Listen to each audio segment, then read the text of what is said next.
E aí, pastorzão, seja muito bem-vindo. Boa noite, glória a Deus. Tudo bem com vocês, gente? Tudo bem com você, Gu? Tudo bem, graças a Deus, mestre. Meus parabéns. Obrigado. Que Deus te abençoe. Amém. Te multiplique muitos outros anos de vida. Eu recebo. Cheios da bênção do Senhor. Amém.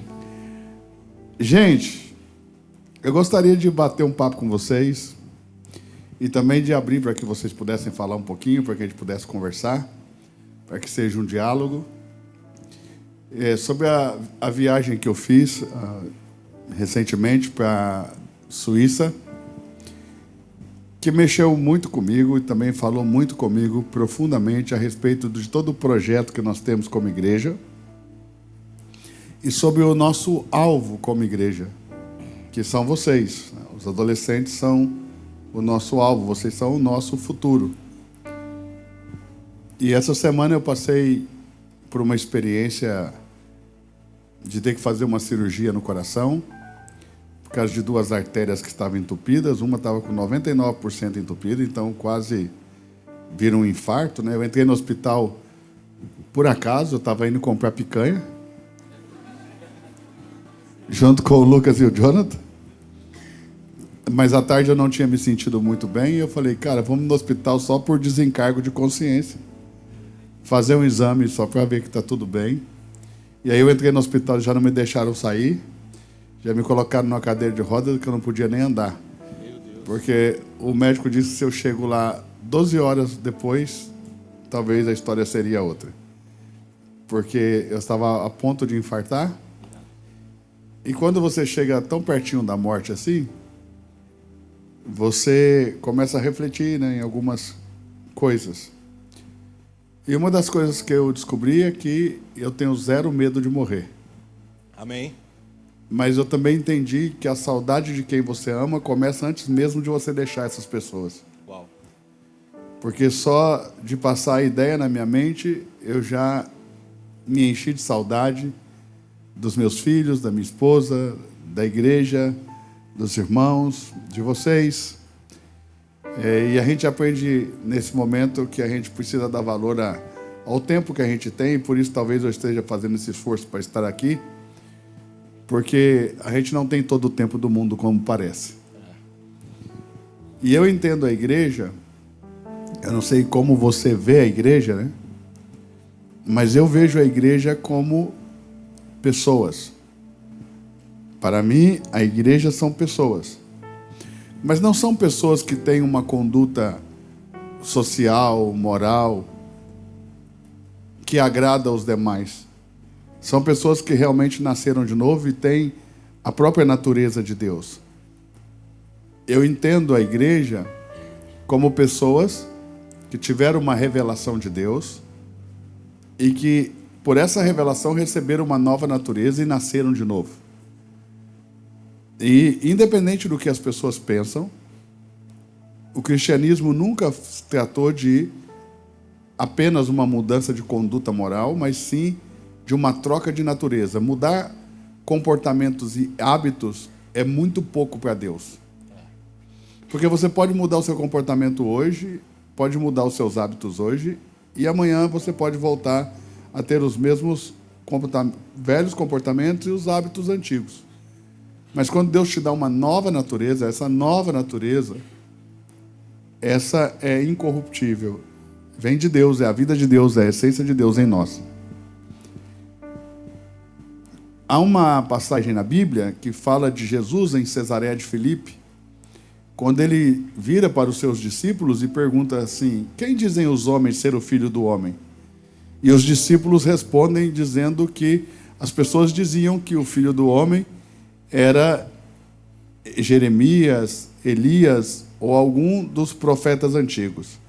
E que havia alguém até que dissesse que ele era a própria reencarnação de João Batista.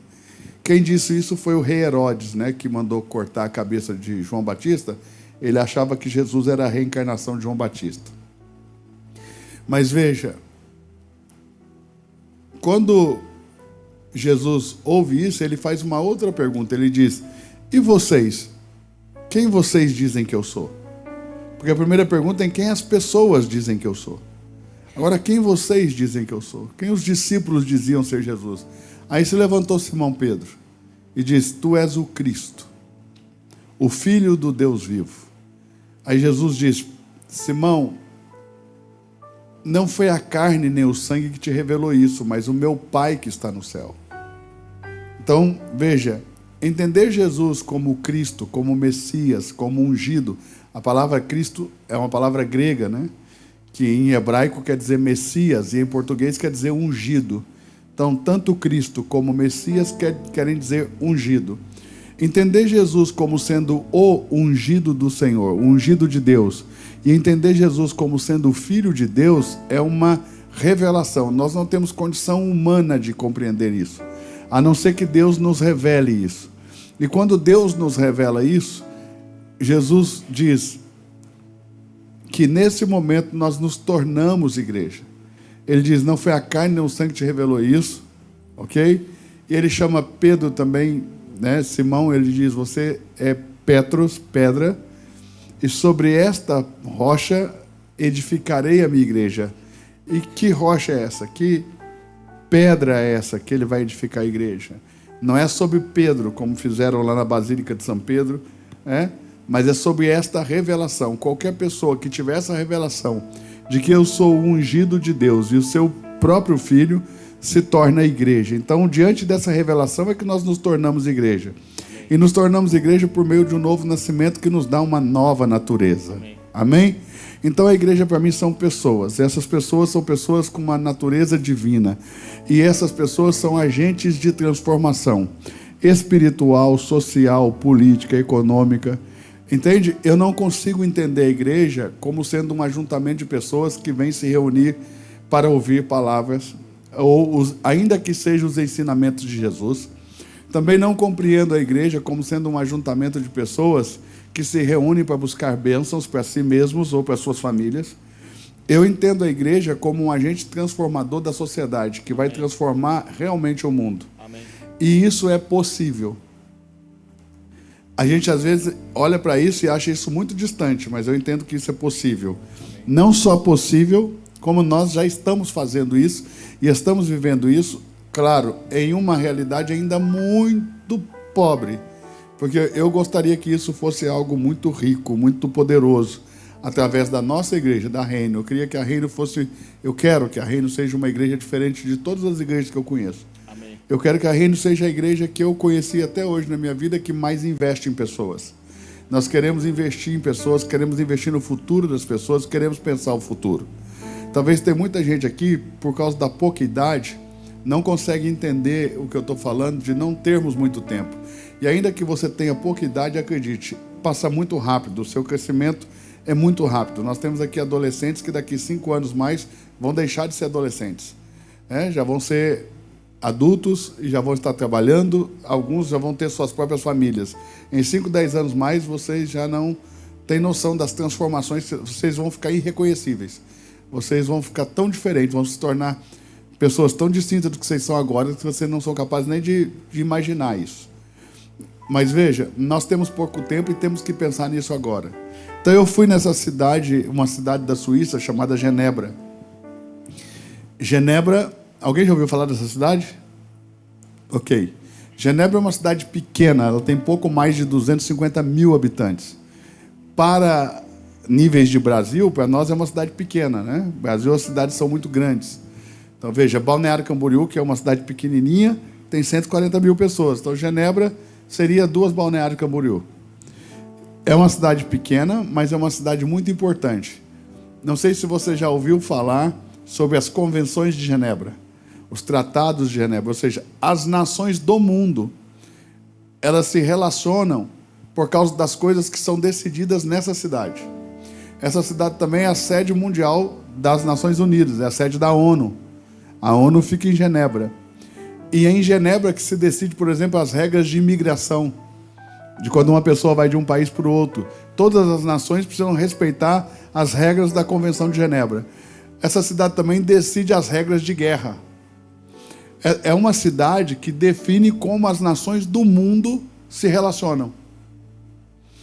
E tudo isso porque um dia um um ministro do evangelho chamado Farel decidiu chamar para Genebra um outro pastor chamado Calvino, e eles instituíram uma cidade que foi construída debaixo dos princípios da fé cristã.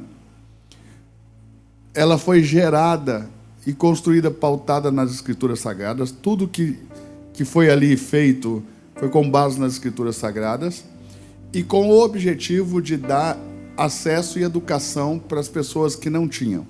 Bom, até esse momento, nós estamos falando de 500 e poucos anos atrás, nós estamos falando de 500 anos atrás, né? Nós estamos falando da época da Reforma Protestante. Logo depois da Reforma Protestante, havia uma Inquisição católica em que se perseguia as pessoas que não eram católicos, que eram protestantes, e essa cidade de Genebra, ela era como uma cidade de refúgio. As pessoas que não queriam mais ser católicos, mas queriam viver a fé em Jesus de maneira livre, fugiam para lá e ali eram protegidas, porque era uma cidade forte, é uma cidade bem segura. Essa cidade, ela foi edificada e era, nesse momento da Reforma Protestante, uma das cidades mais pobres da Suíça. 5 anos depois que eles estabeleceram esses princípios do Evangelho, ela se tornou a cidade mais rica da Suíça. E veja bem, o que eles fizeram ali? Eles decidiram educar pessoas que não tinham acesso à educação. A Igreja Católica só educava nobres e o clero, ou seja, os sacerdotes católicos e os nobres. Então, os protestantes decidiram educar pessoas simples. Por exemplo, uma pessoa pobre nunca ia fazer uma faculdade de filosofia. Entende? Porque por mais que ele tivesse inteligência, tivesse boas notas, isso não era para o pobre. Filosofia era coisa para gente que tinha dinheiro. Então, para você fazer uma faculdade dessa, você tinha que ter dinheiro. Então, eles construíram lá em Genebra uma faculdade de filosofia, onde as pessoas que não tinham dinheiro podiam estudar. Inclusive, eles conseguiam fazer com que essas pessoas estudassem a muito baixo custo e até de graça. Eles também construíram escolas de música, conservatórios. Eles construíram escolas de teatro. Então, eles deram acesso às pessoas pobres à arte, à música, de uma forma geral, às artes de uma forma geral. Mas o mais incrível é que eles decidiram educar pobres como se educa príncipes. E veja o que essa cidade é hoje. Então, eu penso que toda mudança que a gente vai gerar, que vai deixar legado e que vai gerar transformação na nossa sociedade, tem que começar pela capacidade de educar. Ok? E nós precisamos educar as nossas crianças, nossos jovens, nossos adolescentes, para que eles sejam grandes mentes. Para que sejam pessoas que possam produzir riquezas. Uma das coisas que foram feitas nessa cidade, que me chamou muita atenção, é que Calvino, na primeira vez que foi para lá, ele foi rejeitado pela população. Esse é João Calvino, mestre? João Calvino. Foi rejeitado pela população, mas depois eles entram numa degradação tão profunda que eles precisam chamar ele de volta. E aí ele disse que voltaria com uma regra: teria que fechar todos os prostíbulos da cidade e tinha que proibir a bebida alcoólica na cidade. Aí o pessoal topou, fecharam os prostíbulos, proibiram as bebidas alcoólicas, educaram as pessoas, e Genebra hoje é uma cidade que rege como as nações do mundo se relacionam. Consegue entender a grandeza disso? A importância dessa cidade? Daí, ela é uma cidade importantíssima também para a Reforma Protestante. O fato de nós estarmos aqui hoje, como protestantes, devemos ao movimento, que começou desde o século XIII, que vai explodir aí no século XV, século XVI, com Lutero, com Zwinglio, com Calvino, com Farel, com Benz, e todos esses reformadores partiram dessa prática de ensinar pessoas que não tinham condições de aprender ou não tinham acesso. Daí nascem as grandes universidades do mundo, Você veja, Harvard é uma universidade fundada por um pastor, por um evangélico, por um protestante. Então, as mais importantes universidades do mundo, quase todas elas vieram a partir das igrejas protestantes. Também os conceitos de escolas, hospitais, tudo vieram das igrejas protestantes. Então, nós não podemos passar no mundo sem deixar realmente uma marca de transformação profunda. E qual que é a minha ideia aqui? É encontrar aqui no meio pessoas que realmente queiram crescer, queiram transformar, queiram estudar, queiram aprender. Por quê? Porque nós começamos recentemente um seminário aqui na igreja. Então, todas as pessoas que querem ser pastores, que querem desenvolver o ministério, basta entrar no nosso seminário. Nós temos uma formação de 18 meses e eles vão poder se preparar para ser um pastor, para servir na igreja, para entrar na obra. Mas nós também queremos ter aqui na igreja uma escola de ensino fundamental e médio, uma escola internacional capaz de ensinar em inglês, para que a gente já possa ensinar com o melhor que tem de didática, de ensino, que existe no mundo, aqui na nossa igreja, na nossa própria escola. Nós queremos fundar, e eu já estou com os documentos bem avançados, né? Nós estamos com já 3 cursos aprovados no MEC, Psicologia, Business e Teologia, para a gente fundar a nossa própria universidade. Então, nós queremos transformar o futuro. Para isso, nós precisamos que vocês queiram ser esse agente de transformação. Que vocês queiram estudar, que vocês queiram sair do país, que vocês queiram se preparar para voltar para este lugar e ser agente de transformação no mundo em que nós vivemos. A gente pode começar pela nossa cidade, a gente pode, na verdade, começar pela nossa comunidade, dando formação sólida para as pessoas que congregam conosco, pessoas que talvez não teriam acesso a isso nunca. A nossa igreja já nasceu com esse coração. Quando nós nascemos, aí no Caixotinho, poucos meses depois de nós nascermos, nós enviamos 4 pessoas para o México. Nós pagamos tudo para elas, nós pagamos as passagens aéreas, pagamos hospedagem, alimentação, o curso para que eles pudessem ficar no México, na Mosaic, e aprender num curso de internship por 90 dias. Eles ficaram lá, voltaram para aplicar essas coisas na nossa igreja. Depois enviamos mais uma pessoa para a Califórnia, ficou também 90 dias na Califórnia. E agora enviamos a Lília, né, lá para o Cefenai, que vai ficar 3 anos no Cefenai. Esse semestre ela está aqui por causa do trabalho aqui na igreja. A gente pediu para ela ficar esse semestre. Semestre passado ela estava lá, semestre que vem ela volta para o Cefenai. Nós temos o Héctor lá no Cefenai, que o Ney mandou, né? O pai dele enviou ele e está arcando com as despesas, mas nós queremos enviar quem tem condições e também quem não tem condições. Amém. E queremos formar pessoas para a gente fazer essa mudança no mundo. Amém. Eu entendo que se nós queremos uma sociedade melhor, isso tem que começar pela igreja. Amém. Não dá para a gente esperar que as pessoas do mundo desejem uma sociedade melhor, né? Porque, na verdade, eles não estão nem aí para isso. E se nós queremos um povo próspero, nós queremos cidade próspera, país próspero, filhos prósperos, nós vamos ter que trabalhar para isso. E eu preciso contar com vocês. Amém. E eu queria saber de vocês, quantos de vocês já estão terminando o ensino fundamental, o ensino médio? Quantos já estão terminando o ensino médio? Quem já terminou o ensino médio, a ver? Aí, ó, já tem gente que terminou, já pode ir para a faculdade, né? E quem está terminando ainda o ensino médio? Quem está terminando o fundamental? Ok. Então, vocês são as pessoas mais especiais para nós hoje, as mais importantes, porque vocês são as pessoas que, se aceitarem o chamado de Deus, vão mudar completamente a realidade das pessoas que vão vir depois de nós. Amém. Amém? Amém.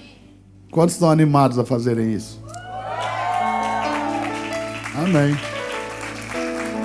Eu não sei se é muito isso que as igrejas por onde... Quem é a primeira igreja da sua vida é a Reino? Levanta a mão. Quem já veio de outras igrejas?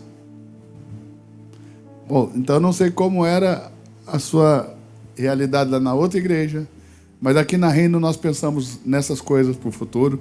E eu queria conversar com vocês um pouquinho.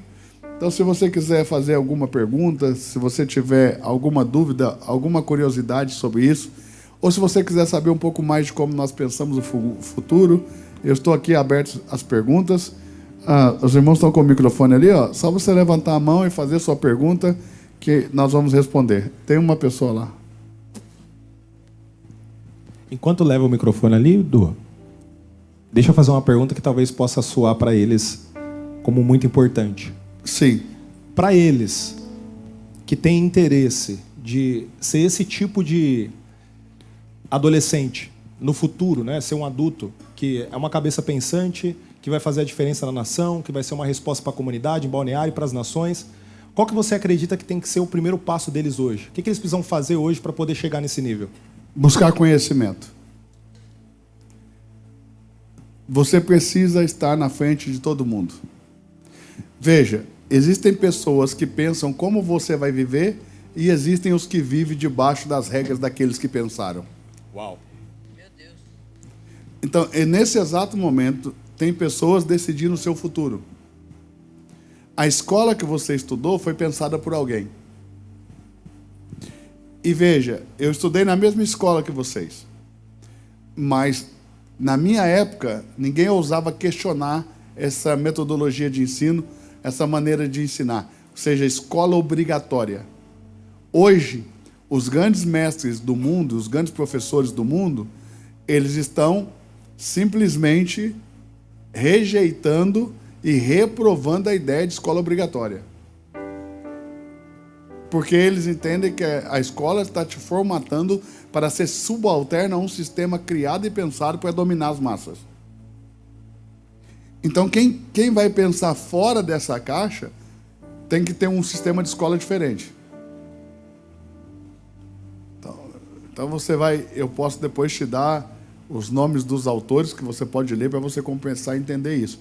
Mas, veja, quem vai definir como as pessoas vão viver são as pessoas que adquirirem mais conhecimento, que tiverem mais resultados. Simples assim. E como é que você vai fazer para ter resultados? Você tem que estar na frente de todo mundo. Enquanto as pessoas estão pulando carnaval, você tem que estar lendo. Entende? Enquanto as pessoas estão buscando ir para a Disney, você tem que buscar um intercâmbio que seja cultural. Entende? Porque senão você vai ser sempre aquele que paga o ingresso da Disney, enquanto quem estudou vai ser quem vende o ingresso para você. Porque, veja bem, se existe Disney, tem alguém ganhando dinheiro. E quem está ganhando dinheiro pensou em tudo para que você fosse consumidor. E se você quer ser o fornecedor, ou seja, quem vai ganhar o dinheiro, o empreendedor, você precisa pensar diferente. Entende ou não?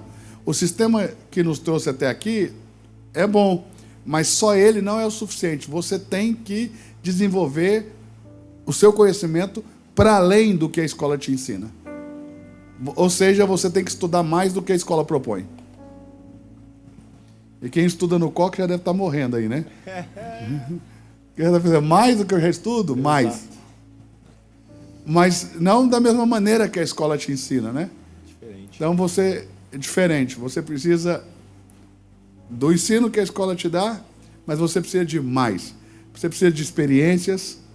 E lembre-se sempre disso, ó. Experiências sempre melhor que coisas. Entende? Entre uma coisa e uma experiência, fique com a experiência, porque ela vai te fazer crescer. Então nós somos condicionados como massa a sermos consumistas. Então, te dá dinheiro, você vai comprar um tênis. Entende? Mas se te dá dinheiro, você tem que comprar um livro, viver uma experiência de leitura, fazer uma viagem, visitar um lugar que você nunca foi, comprar acesso a coisas que você nunca viveu. Então, o dinheiro tem que te promover experiências. Porque quem só compra coisas com dinheiro são pessoas intelectualmente e com nível de consciência muito baixo. Entendeu? Mas veja, o que está aí hoje no mundo nos ensinando está nos ensinando a ser isso, consumistas, porque existem pessoas que precisam vender para as massas, então eles pegam as massas, transformam as massas em massas consumistas. E nós precisamos ser os empreendedores. Nós precisamos ser aqueles que vão fornecer serviços e produtos que as pessoas vão consumir. E aí nós vamos mudar tudo a realidade. Porque se nós formos essas pessoas, nós temos princípios, valores, e aí nós vamos oferecer serviços e produtos que têm excelência no que é e no que se faz, porque nós temos os valores cristãos dentro de nós. Amém. Conseguiu entender? Muito bom. Quem quer perguntar? Boa noite, pastor. Boa noite. Pastor, quero perguntar um pouco sobre isso. Esse microfone está muito ruim, não tem um pior, não? Se tiver um pior, leva para ele. Não estamos falando de excelência, vocês levam esse microfone, gente?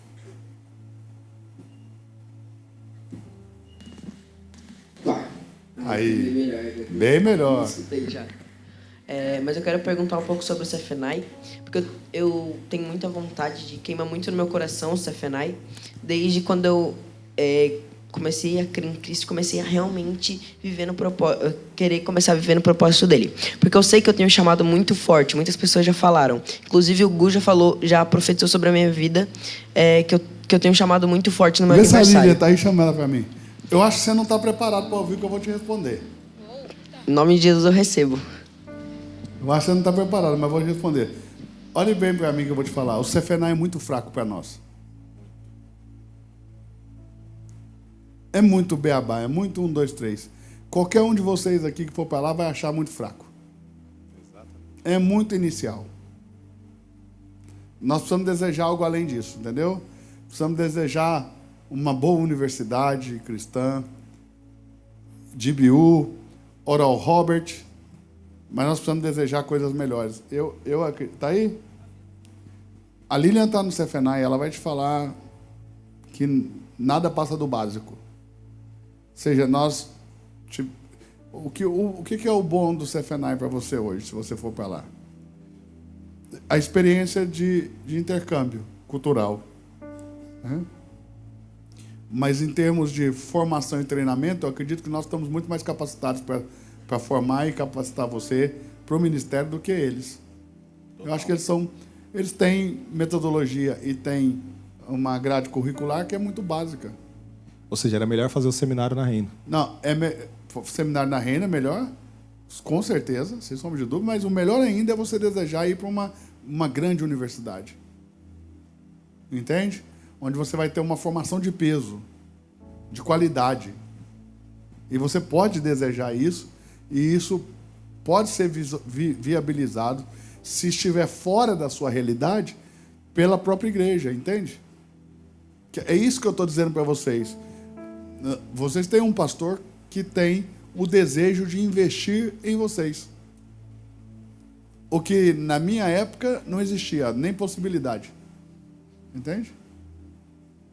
Líria, ele está perguntando do Cefenai, eu estou dizendo que a experiência do Cefenai tem mostrado para a gente que é tudo muito básico, né? E que aqui, você mesmo mais de uma vez deu esse testemunho, que a gente aqui ouve coisas muito mais fortes e profundas do que o Cefenai. Você podia falar um pouquinho para ele, você que tá lá no Cefenai, né?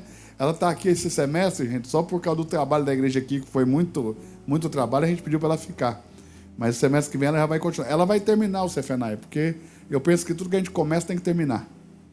Então ela vai terminar. Mas a experiência que a gente teve de enviar ela é que o Cefenai é muito básico para nós. Entendeu? Boa noite, pessoal. Tudo bem? Então, para vocês entenderem como que o Cefenai ele é constituído. O curso inteiro dura 3 anos. Então, tem o primeiro, o segundo e o terceiro ano. O primeiro ano é básico. Tipo assim, muito básico. São princípios elementares da fé. No segundo ano, a gente já pode escolher as disciplinas. Então, a gente vai ter disciplinas para estudar livros específicos da Bíblia, algumas matérias mais direcionadas para a vida ministerial. Aí a gente monta a nossa grade. E o terceiro ano é a nossa especialização. Então, em qual ministério a gente quer focar? Então, quais ministérios eles têm lá disponíveis para a gente estudar? O ministério pastoral, crianças e famílias, worship, missões. E aí você escolhe a sua especialização. Então, o curso é formado assim. É uma experiência válida, sim. Eu acho que abre muita visão, muito a mente. É uma experiência multicultural. Mas eu acho que muitas vezes a gente tende a idealizar os Estados Unidos, idealizar o que está lá e não dar valor ao que a gente tem aqui. E o que a gente tem aqui é muito bom, em vários sentidos. No ensino da palavra, das oportunidades de estudar, dos cursos, do que a gente vive, da presença de Deus. Eu tive a oportunidade de conhecer várias igrejas lá. Que nem eu falei, é uma bênção, mas eu ir para lá me fez muito mais valorizar o que a gente tem aqui. Veja, o que mais vale é o intercâmbio, né? Esse intercâmbio cultural. Mas a realidade do que você encontrou lá. A Lília falou algumas coisas para mim que se eu tivesse cabelo, ele ia ficar em pé. Por exemplo, ela falou para mim de muitas pessoas que vão para lá para encontrar o marido. Tanto que o nome é Christ for the Nations. Aí muitas pessoas falam que ela é Bride for the Nations. Eu vou dizer que mais da metade, eu ouso usar, tá? Tá lá para achar marido e esposa. Porque todo mundo que eu falo lá é só esse assunto. Paquera lá, paquera... Não sei. Então, não faz já sentido pra gente, entendeu? Porque se você vai lá pro fim do mundo para achar um esposo, ou uma esposa, não sei. Eu acho que não faz muito sentido. E a questão de levar a sério o ensino. Porque tem muitas pessoas que vão, mas vão como uma experiência de vida, para tratar problemas emocionais. Muito cura. filho de pastor problemático que a última tentativa do pai é enviar para lá para ver se vira gente. Isso, e fica muito claro quando o pai envia, aqui é a última chance do meu filho ser transformado. E, claro, é uma bênção nesse sentido. Eu só falo porque muitas pessoas idealizam que você vai lá e vai encontrar cristãos que já estão, talvez, um pouco mais maduros na fé. E a realidade não é bem essa. Até, pastor, uma curiosidade para compartilhar para eles. Um dia a gente estava numa palestra, eu estava sentada bem no fundo. E aí o preletor, né, pediu para baixar as luzes e fez a pergunta: quem já pensou em se suicidar, levanta a mão. Aí teve uma... E era para todo mundo estar de olho fechado, mas eu fiquei de olho aberto porque eu queria ver como é que estava a situação, né? Tava pesquisando, né? Tinha que estar vendo como é que está o cenário da igreja. E a maioria deles são jovens, né? Muito jovens, quase 90% de 18 a 25. Aí tá, uma parcela levantou que pensou em se suicidar. Aí depois, quem aqui já teve ou está passando por depressão? Outra parcela. Quem aqui teve alguma crise de ansiedade? Outra parcela. Aí ele fez a pergunta. Agora, quem levantou a mão, levanta todo mundo junto. Olha, é que eu não pude contar, né? Porque eu até fiquei, assim, de respeitar o pessoal. Mas deu uns 70% do pessoal levantou a mão, assim. Então eu vejo que muitas pessoas estão passando por muitos problemas nessa área emocional, sabe? E às vezes vão lá como um lugar de cura, de restauração, além dessa parte de ensino. Sem falar que o Cefenai não fica no bairro mais nobre de Dallas. Mas assim, nada nobre, gente. Nada. Na verdade, é um bairro pobre, perigoso. E é uma obra missionária, então ninguém vai para o Cefenai pensando em glamour, né? Porque não tem glamour. Você tem que dividir o alojamento. A Lília dividiu com uma pessoa. Que um dia ela chegou lá e viu a pessoa usando a roupa dela. Só isso. Eu lembro até hoje, era sábado à noite, estava lendo a Bíblia na minha cama, 10 da noite. Daqui a pouco entra a pessoa no quarto, era uma camiseta rosa. A única que eu tinha levado ainda, minha única camiseta rosa. Aí eu entrei e falei, gente, é igual minha camiseta, mas eu custava, que era uma camiseta lisa, assim, rosa chiclete. Aí eu pensei, é igual minha camiseta. Mas eu pensava assim, não, ela não ia ser... Gente, isso aí vocês cortem depois, tá? Pelo amor de Deus. Transmitindo aqui no YouTube. Streaming, fica o recado. Voltando. Aí eu pensei, nossa, eu não tô acreditando que é minha camiseta. Aí eu esperei, porque a gente divide o quarto e lá fica o cesto de roupa. Aí eu esperei ela ir dormir e fui lá no cesto de roupa. Aí eu olhei a marca da camiseta para me certificar que era minha. Era uma marca gaúcha, ali de Caxias do Sul. Eu olhei e pensei, minha camiseta. Aí, no fim da história, teve não é uma discussão, né? Mas eu confrontei ela, enfim. E mesmo assim, eu tive vários outros problemas dela pegar minhas coisas. E essa é a vida real. Então, não é todo mundo que é crentinho, não, quando chega lá. Tem gente que está indo para lá para se tornar crente. E cultura também, pastor. Porque, assim, Tu vai viver com pessoas de diversos países. Então, pra gente que é latina, a cultura asiática ela é bem desafiadora. Muito desafiadora em relação à alimentação, costume, cheiro de comida. O cheiro de comida é muito diferente. Então, eu acho que ir para lá te estica num nível assim grande. Se você quer ir para o Cefenai, é uma opção, mas eu te confrontaria a sonhar com algo maior. Entende? Algo que vai te levar a fazer diferença mesmo. E eu penso que uma boa universidade fora do Brasil pode ajudar. E aqui no Brasil também, nós temos universidades incríveis. A questão é que nós temos que levar o máximo de vocês para essas universidades, temos que levar o máximo de vocês a serem empreendedores. Tem alguém aí que sonha com o ministério? Que sonha fazer parte do ministério mesmo? Ser um pastor, ser uma pastora, algo assim? Ok. Eu não sei se vocês sabem, mas eu vou tentar mostrar para vocês aqui. A maioria esmagadora das igrejas no Brasil, ou seja, 90% das igrejas no Brasil, elas têm menos de 300 pessoas. E essas igrejas e ministérios não conseguem dar para os pastores, para os ministros, uma vida, ou seja, onde ele pode mandar os filhos para uma escola particular, para uma faculdade boa particular, que ele possa morar numa casa boa, ter um carro bom. Ou seja, pastores que têm condições de uma igreja mantê-los com uma vida de qualidade são pouquíssimos. Então, é igual ao futebol, né? A gente olha para o futebol, a gente acha que todo mundo é um Neymar, todo mundo é um Messi, ok? No futebol, é mais de 1 milhão de meninos entrando no futebol para achar um Neymar. Entende?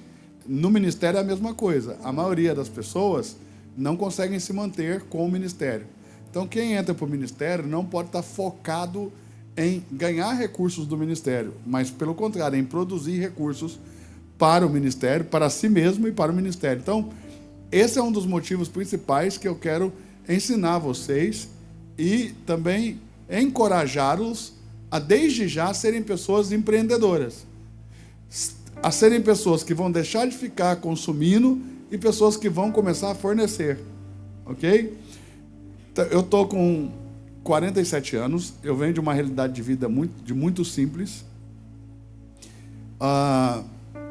Minha família também, nós somos uma família de pessoas simples. E graças a Deus eu tive muitas oportunidades, por meio da minha família, da minha mãe, que acabava viajando bastante, me ensinando bastante coisas. Meus amigos, eu acabei aproveitando para aprender de todo mundo um pouquinho e absorver conhecimento assim. Graças a Deus minha mãe me educou muito bem, mesmo a gente sendo pessoa simples, a minha mãe me educou bem, então eu conseguia entrar e sair de qualquer lugar bem. E isso me ajudou muito a adquirir conhecimento, a ganhar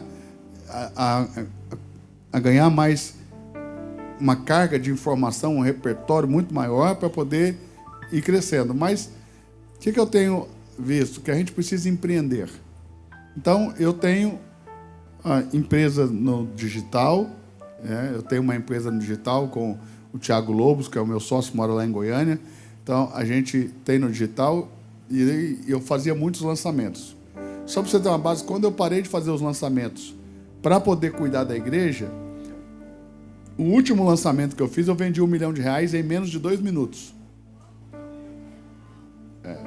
E aí eu decidi parar com os lançamentos para focar na igreja, porque cada lançamento me levava mais ou menos um ciclo de 3 meses. Era 2 meses e pouco preparando esse lançamento para depois fazer o lançamento. Então, a cada 2 meses eu lançava, mas era quase 3 meses de trabalho aí de toda uma equipe. Eu e o Thiago Lobos, nós éramos sócios, somos sócios ainda em 50%. Eu tenho ainda a escola online, eu tenho uma escola que tem mais de 2.000 horas de conteúdo. Então a pessoa compra e ela paga por mês e vai assistindo, cobra no cartão dela recorrentemente todo mês. Eu tenho 7.000 alunos nessa escola. Então, daí que vem a minha principal fonte de renda, né? Eu também tenho algumas outras empresas. E também agora eu consegui montar, lá em Belo Horizonte, uma fábrica de joias. Por que tudo isso? Porque eu sonho em fazer coisas grandes. E se a gente não tiver dinheiro, é impossível fazer coisas grandes. Então nós precisamos ganhar dinheiro. Precisamos gerar recursos. E precisamos ser fiéis a Deus. Por que eu faço isso? Por que eu estou gerando esses recursos? Porque eu sei do meu coração que eu sou capaz de doá-los. Tem gente que, se ganhar, nunca vai doar. Então, como eu sei que sou capaz de doar, eu mesmo estou trabalhando para produzir essa riqueza para eu doar aqui para a igreja. Outro dia eu abri uma mentoria aqui na igreja. Foi muito legal. Tem 100 e poucas pessoas.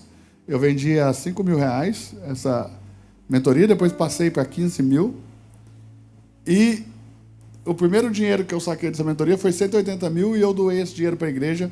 A igreja precisava desse recurso e eu pude doar esse dinheiro para a igreja e eu fiquei muito feliz de poder doar esse dinheiro para a igreja. Então, veja, nós temos que ser empreendedores. Eu tinha 2 tios que eram ourives. Um deles me levava para a oficina dele e ele me dava uma vassourinha para eu ficar varrendo o pozinho de ouro que caía no chão, porque depois ele punha fogo nisso, derretia e dava uma barrinha de ouro e dava para fazer outra joia. E aí eu também ajudando ele com as joias, e eu aprendi a gostar de joias, fiquei apaixonado por isso. Então agora eu montei a minha fábrica de joias, e eu vendo as joias, eu mesmo produzo as joias. E eu trouxe para vocês verem aqui um anel de diamante, com um diamante muito raro. Os diamantes, eles são catalogados por cores. Ele vai do D ao Z, sendo que o D é o mais claro, depois o E. Então, cada letra fala de uma cor desse diamante. E depois nós temos também sobre as inclusões, né? Um diamante pode ser com pouca inclusão, ou seja, um diamante é formado a 600 quilômetros, 400 quilômetros de profundidade. Quilômetros de profundidade. Por isso que é tão caro, tão raro. E acontece nas falhas que nós temos, né? Nas falhas que nós temos na Terra, acontecem erupções que trazem essas pedras para cima. E aí a gente acaba encontrando elas, né, junto de outras pedras que são matéria primordial para eles. Então, esse diamante é um diamante de letra E, é um anel solitário com diamantes no aro, é um anel de R$180 mil. Uau. Eu que produzi esse anel. Uau. É um anel fácil de vender, porque é um diamante muito bom, então é fácil das pessoas comprarem. Quem conhece sempre vai querer comprar. E sempre que alguém compra, eu fico pensando no nível de amor que tem que ter, né? Porque você tem que amar muito, né? Para dar uma joia tão cara para alguém. E geralmente quem compra esses anéis é pessoas que estão ficando noivos, ou o marido compra para a esposa, né? Coisas assim. Ou mulheres que têm muito dinheiro e conseguem comprar sozinhas. Não precisa de marido nem de noivo. Elas mesmas compram. E isso aqui, talvez para você é um anel. Para mim, é um caminho para uma libertação. Para que a gente possa produzir riqueza e gerar uma maneira de nós investirmos em pessoas. Tornar pessoas mais importantes que coisas. E fazer com que mais pessoas estejam preparadas para o futuro. Quem consegue entender isso? Amém. Ou não? Amém. Quem consegue entender? Amém. Eu gostaria que vocês estudassem teologia. É um conselho que eu dou para vocês. Ah, pastor, mas esse é um curso, talvez, que para a minha vida profissional, talvez não vai acrescentar. Veja, tudo que você estuda na área de humanas sempre vai acrescentar na sua vida. Nunca vai ser em vão. Conhecimento nunca é em vão. E, Augusto, se você quiser dar para a Lari, a gente já pode ver se cabe. Eu recebo em nome de Jesus. O que eu quero dizer para vocês? Que mesmo que você não vai exercer o ministério, você precisa ter conhecimento. Conhecimento profundo da teologia, da sua fé. Primeiro, para a gente construir uma igreja forte, sólida. E segundo, para a gente construir o futuro.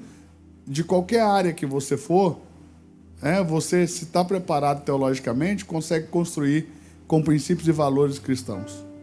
E consegue construir um futuro muito mais poderoso. Quem está conseguindo entender? Amém. Alguma pergunta? Pode levar lá o microfone? Pastor, eu eu tenho um chamado pastoral. Só que Certo. eu sempre corri disso. Meu pai é pastor e, como o senhor falou, igreja pequena, não tinha muita condição. Hoje em dia ele não tem mais igreja, a gente veio para Santa Catarina. Vocês eram de onde? Mato Grosso do Sul. Então, essa visão que eu tive de pastor, eu queria ficar longe, né? Por mim, hoje, eu estaria cursando teologia, mas pensando no meu futuro, Por que você queria ficar longe? Você viu seu pai sofrer? isso. Então, eu estou fazendo engenharia civil, mas ainda queima muito no meu coração. E o testemunho, não lembro o nome do pastor, aquele que é arquiteto, que veio aqui ministrar sobre finanças. Arquiteto? Não sei se é a arquitetura que ele tem. Não, O Arão, não? Isso mesmo. Eu não Arão. sei se... Não, o Arão é construtor. Mas é construtor. construtor. Mas O Arão contrata os arquitetos. Você tem que entender que existem profissões que já vão te formar para ser empregado. Exato. E poucas pessoas dessas áreas vão ser empreendedoras. Pouquíssimas. Entende? Então, veja. O que eu estou ensinando para os meus filhos? Todo mundo quer ensinar o filho que ele deve terminar a escola e ir para a faculdade. Sim ou não? Sim.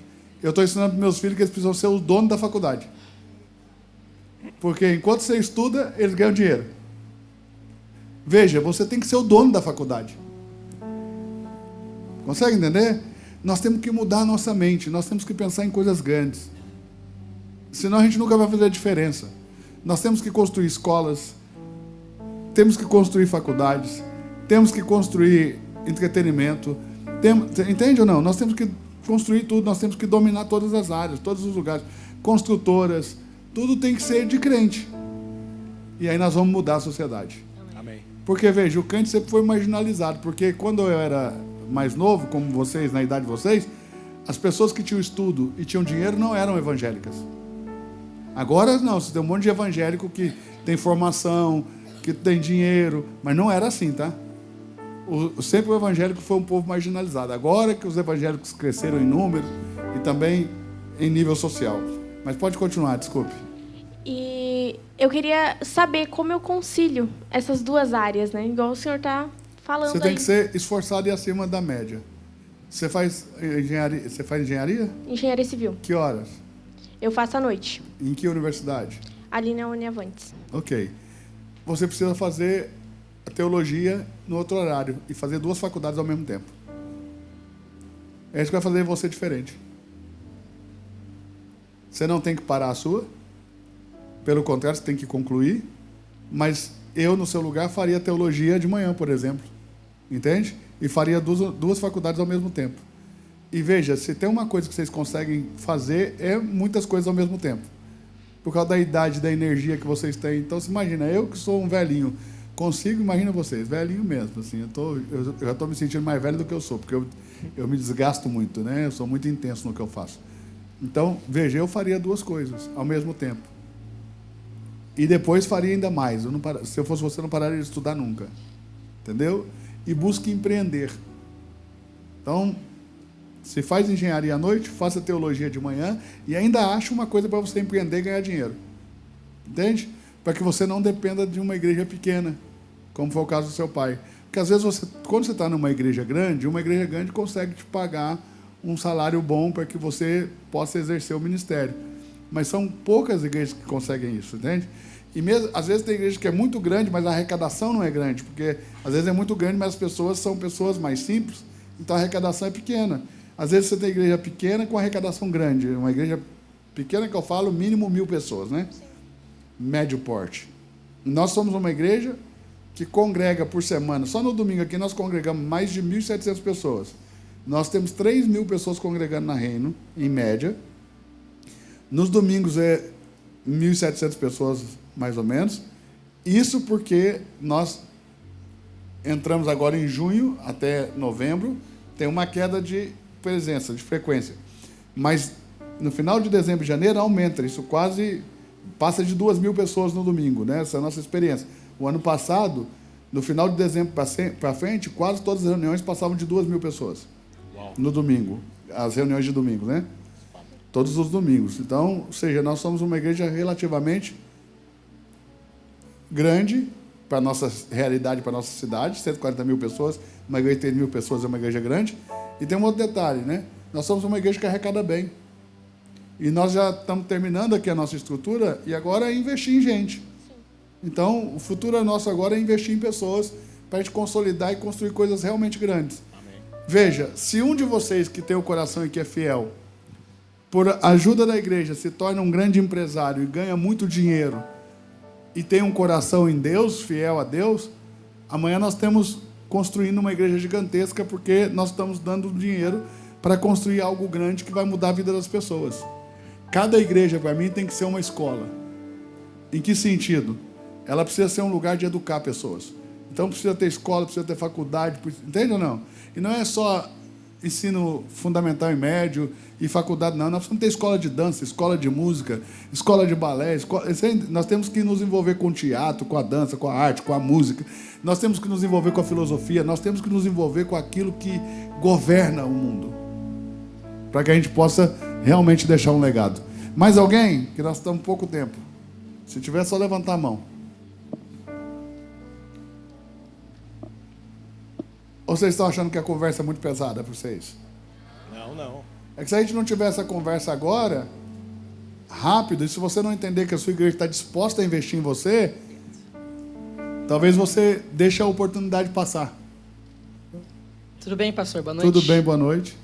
Bom, eu nunca me identifiquei com o sistema escolar e hoje eu tenho 16 anos e não me leve a mal. Eu admiro muito essa visão que você tem em relação aos estudos, às escolas. Só que eu nunca, por exemplo, em 2020, na pandemia, que foi quando aconteceu tudo isso, eu simplesmente parei e nunca mais voltei. Eu, dos meus 11 até os meus 16 anos, não fui para a escola. E isso eu percebi que, claro, partiu de uma rebeldia minha, de adolescentezinho, mas eu nunca mais consegui me identificar com isso. E no encontro que eu tive com Jesus, que eu fui conhecendo a Cristo, eu entendi que a minha vida é totalmente em relação ao Evangelho, totalmente Evangelho, o ministério. E eu entendi que eu quero sim empreender, quero sim ganhar um dinheiro, dar uma vida confortável, mas nada disso vale, eu não busco isso, eu busco apenas fazer a vontade de Deus, viver um ministério. E eu queria entender como é que é colocar isso na prática tão cedo assim. Tipo... Na prática você tem que pensar em algumas coisas. Primeiro, quando você fala em prosperar e ganhar dinheiro, você só abre mão disso se você está fazendo isso só para você. Entende? Sim. Como você diz assim, isso para mim não importa. Não quando é só você. Sim. Mas importa quando você é um canal para abençoar outras pessoas. Importa, se você não tiver dinheiro, presta atenção, se você tiver dinheiro, você é resposta para quem tem fome. Amém. Então nós não estamos falando de ganhar dinheiro para a gente andar de Ferrari. Ok? O que não tem nenhum problema. Se você ganhar dinheiro, compre sua Ferrari. Mas nós estamos falando de pessoas que são capazes de ganhar dinheiro, andar de Ferrari, ok? Mas, ao mesmo tempo, são capazes de doar para construir escolas, para educar pessoas, para formar pessoas, para mudar a realidade de pessoas, para matar a fome de quem tem fome. E, se precisar abrir mão da Ferrari, vai abrir, entendeu? Amém. E tem gente que vai deixar todo mundo com fome, mas não vai abrir mão da Ferrari. Entendeu? E para complementar, eu também, por exemplo, os meus chamados, ele é completamente missionário, evangelista, avivalista e pastoral. Eu reconheço muito isso na minha vida e eu também queimo muito, mas muito por teologia, por Bíblia, estudar a palavra, estar ali lendo a Bíblia todo dia, estudando, fazendo um aniversário sobre isso. E você reconhece que isso seria uma aprovação de um direcionamento do Senhor? Por exemplo, eu não estou fazendo uma faculdade, não estou tendo um emprego que vai ser empreendedorismo, mas eu estou ali vivendo só por ministério, só ministério. Isso como é que eu posso dizer? Não que seja ético ou moral, mas você acha que isso é completamente... Qual que é a palavra que eu posso usar? Você acha que isso é certo, viver só do ministério? Mas você entendeu o que eu quis dizer? Eu entendi, claro. Não é errado viver do ministério. A Bíblia ensina que aquele que trabalha no ministério deve viver do ministério. Não é nem uma possibilidade de viver no ministério. É uma ordenança. Sim. Aquele que trabalha no ministério deve viver do ministério. O que ensina a palavra deve viver dela. Ok? Então, ou seja, a igreja é, sim, responsável por manter o ministro. O que eu quero te dizer é que no mundo existem várias camadas de consciência e camadas de acesso. Tudo no mundo é acesso. o sistema educacional obrigatório não é o melhor do mundo. Seja, está sendo reprovado por grandes professores no mundo. Mas ainda é necessário. Por quê?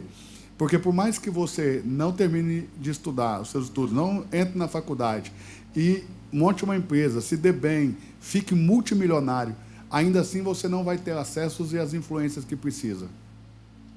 Porque só a educação vai te dar isso. Entende? Sim.